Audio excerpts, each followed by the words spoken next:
สาธุพระอาจารย์เอาบุญเอากุศลมาฝากเด้อเพราะว่าพระอาจารย์ได้ตั้งจิตตั้งใจถวายงานพ่อแม่ครูบาอาจารย์ช่วยงานพ่อแม่ครูบาอาจารย์ช่วยงานพ่อออกแม่ออกช่วยงานออกตนญาติโยมเมื่อวันเสาร์วันที่22พระอาจารย์ได้ไปช่วยงานพระป้าอยู่วัดแอกซางกับพระอาจารย์ก็ได้ต่อยอดได้ช่วยออกตนญาติโยมเฮ็ดถนนหนทางเทคอนกรีตเนาะระดมปัจจุปัจจัยช่วยเฮ็ดถนนหนทางคอนกรีตก็ได้ปัจจุปัจจัยจากผู้ซิบผู้หาตามกำลังศรัทธานั่นแหละเอาว่าง่ายคือ FC สายบุญนั่นแหละเนาะออกตนญาติโยมผู้มีจิตศรัทธาอยู่ไกลโอ้ยได้ไปร่วมกินร่วมทานร่วมสร้างร่วมสาจนมืดฟ้าโมดินได้ไปต่อยอดบางคนก็ว่าโอ้ขอต่อยอด 10,000 20,000ตามกำลังศรัทธานั่นละก็ได้ปัจจุปัจจัยทั้งหมดทั้งมวลนี่นะได้ 1,124 ล้านกีบ 1,124 ล้านกีบถือว่าได้หลายที่สุดในประวัติศาสตร์เพราะว่าอย่างเพราะว่าเป็นออกตนญาติโยมได้ร่วมกินร่วมทานร่วมสร้างร่วมสาร่วมอุปโภคนาได้กินได้ทานนำกันนี่แหละแห่งศรัทธาในพระพุทธศาสนาพระพุทธศาสนาได้พัฒนาให้ออกตนญาติโยมได้หันหน้าเข้าวัดเข้าวาได้กินได้ทานได้สร้างได้สาเนาะแล้วมื้อนี้ก็คือมื้อวันอาทิตย์วันที่23เนาะพระอาจารย์ก็ได้เดินทางไปวังเวียงได้ไปเป็นเจ้าภาพ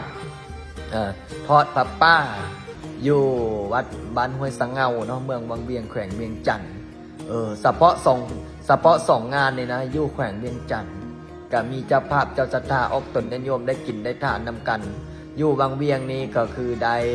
1,143 ล้านโยมพ่อโยมแม่โยมพี่ถือว่าได้หลายที่สุดในประวัติศาสตร์เพราะว่าอย่าง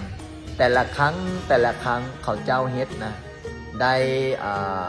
พระป้าหรือกฐินกันได้ประมาณ4-50 ล้านหรือว่า100-200 ล้านประมาณนี้ละแต่ปีนี้พิเศษด้วยบารมีของพ่อแม่ครูบาอาจารย์บารมีของออกตนญาติโยมเจ้าภาพเจ้าศรัทธา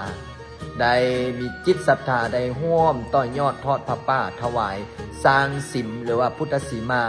หรือว่าปฏิสังขรณ์วัดว่าให้เจริญรุ่งเรืองนั่นแหละก็ได้ร่วมอุปโภคนานำกันเนาะเฉพาะ2 งานนี่นะออกตนญาติโยมทั้งหลายได้ปัจจุปัจจัยทั้งหมดทั้งมวลนะ2 งานนี่นะรวมนำกันนะเฉพาะแขวงนี้นะ2 มื้อเนาะต่อยอดได้เท่าไหร่โหบ่ได้2 ตื้อกว่าโยมพ่อโยมแม่เป็นประวัติศาสตร์เนาะได้เฮ็ดได้ถวายงานพระพุทธศาสนาช่วยออกตนญาติโยมช่วยพ่อแม่ครูบาอาจารย์นี่แหละเขาเอิ้นว่าไง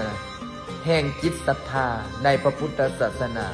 ถ้าบ่มีจิตศรัทธานี่คือบ่ถวายคือบ่จกเงินอยู่ในกระเป๋าเจ้าของถ้าบ่มีจิตศรัทธาถ้าบ่อยากกินบ่อยากทานนี่อันนี้อยากกินอยากทานอยากสร้างอยากสาอยากร่วมอุปโภคนา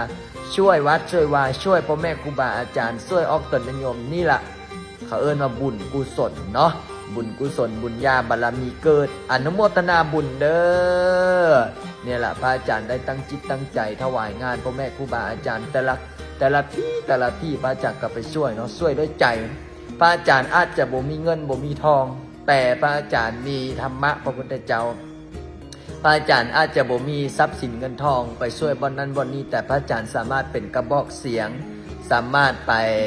เว้าไปจาไปพาสวดมนต์นั่งสมาธิภาวนาได้ช่วยเนาะผู้ที่มีจิตศรัทธาเขาก็ได้กินได้ทานเขาเจ้าก็ได้กินได้ทานได้สร้างได้สาเอิ้นว่าร่วมอุปโภคนาอันนี้ก็เอาบุญเอากุศลมาฝากเด้อเอาบุญเอากุศลมาฝากขอให้โยมพ่อโยมแม่โยมพี่ได้เห็นคลิปนี้แล้ว